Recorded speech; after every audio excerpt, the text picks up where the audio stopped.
안녕하세요. 강남 테마피부과 피부과 전문의 조성인 원장입니다. 여드름의 종류, 어떤 것들이 있고 또 여드름의 공통적인 치료 어떤 것이 있는지에 대해서 말씀드리겠습니다.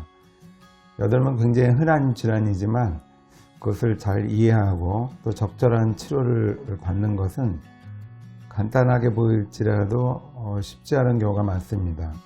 그래서 어떤 점을 구별해야 되고 또 어떤 치료가 적절한지 이러한 내용 중심으로 말씀드리겠습니다.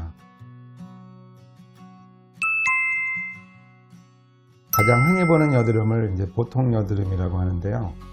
우리가 잘 알듯이 면포가 있고 그다음에 농포, 구진, 결절, 즉 여드름의 단계별로 형태가 약간씩 다른데 모낭에 일치돼서 생기는 염증하고 동일합니다.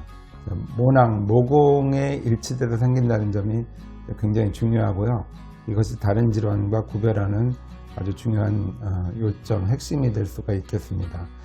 자, 얼굴과 등, 가슴, 피지선이 많은 부위에 잘 생깁니다. 두 번째는 응괴 여드름입니다. 응괴, 즉 단단하게 뭉친다는 뜻이고요. 켈로이드와는 좀 다른 증상입니다.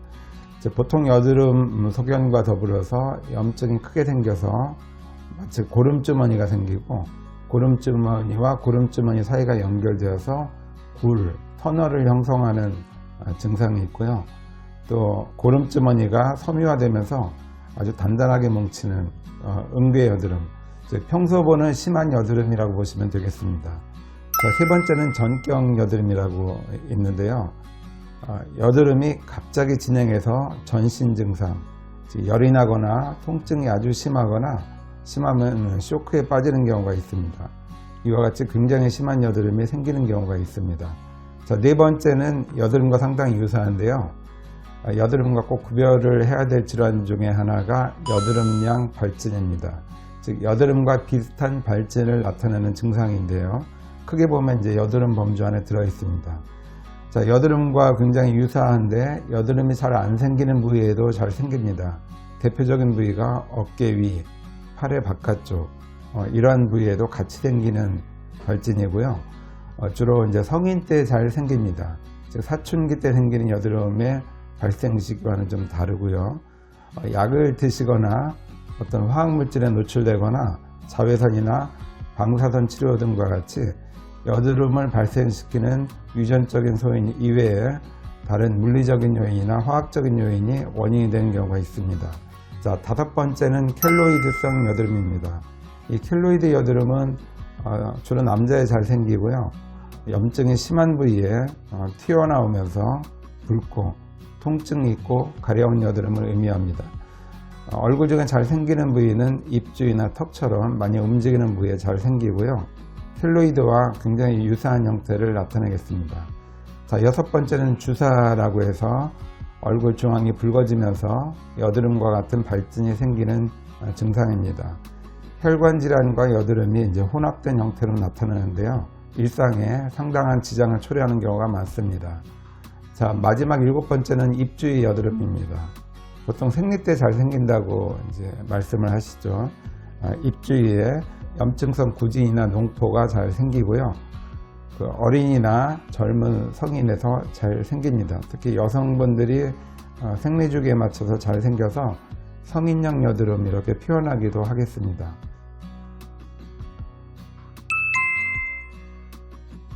자, 그럼 여드름이 생기는 원인이 다양할지라도 염증이 얼굴에 문제를 일으키기 때문에 이 염증을 신속하게 진정시키는 것이 가장 중요한 치료 방법인데요. 본인의 생활 관리가 굉장히 중요한 포인트가 여드름입니다. 자, 생활 치료가 필수적인데요.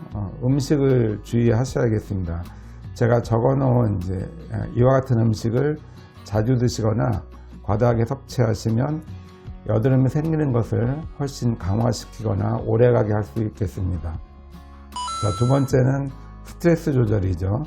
우리 몸이 피곤하거나 심한 압박을 받을 때 스트레스 호르몬이 나와서 몸을 잘 지켜주는데요.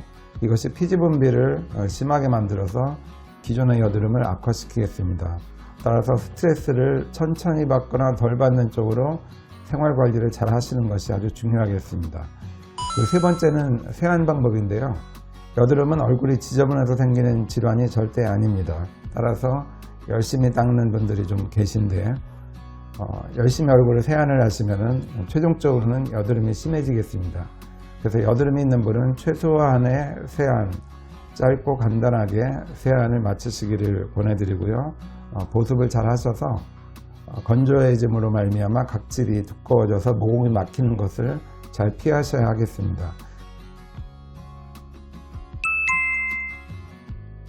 자, 약물 치료가 두 번째 치료인데요. 이제 외용제를 많이 사용하죠. 항생제 단독 사용은 권해드리지 않습니다. 내성이 곧 생기기 때문에 후에는 약이 듣지를 않아서 여기 적어드린 이 내용을 잘 참고하셔서 처방받으셔서 사용하시기를 권해드립니다. 자, 두 번째는 병변에 스테로이드 주사법이 있죠. 염증 주사로 잘 알려져 있는데요.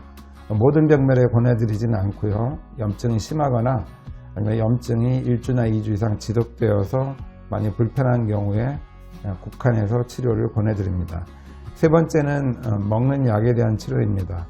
항생제나 레티노이드, 호르몬 등을 사용해서 염증을 가라앉히는 치료법인데요. 자, 약물 치료는 필요한 경우에는 꼭 사용하여야 합니다. 그렇지만 약물 치료 자체는 모공이 막히거나 또 피부 개선 효과가 없기 때문에 어떤 한계가 있음을 꼭 기억하고 약을 적절히 처방받아 드시기를 권해드립니다. 자, 세 번째는 피부과 치료입니다. 저희 피부과 치료에서는 대표적인 치료가 압출 치료이죠. 모공을 막고 있는 각질과 또 피지를 잘 상처 안 나도록 짜내어서 피지 배출을 원활하게 돕는 것이 가장 기본 치료이고요. 두 번째는 얕은 화학 박피술을 시행합니다. 아주 가볍게 반복해서 박피술을 받으시면 모공이 덜 막히도록 피부의 특징이 바뀌기 때문에 여드름이 덜 생기겠습니다. 세 번째는 레이저 치료입니다. 레이저 치료는 염증을 줄여주고 민감함을 개선시켜주고 또 색소 침착같이 어둑어둑한 느낌을 줄여주겠습니다.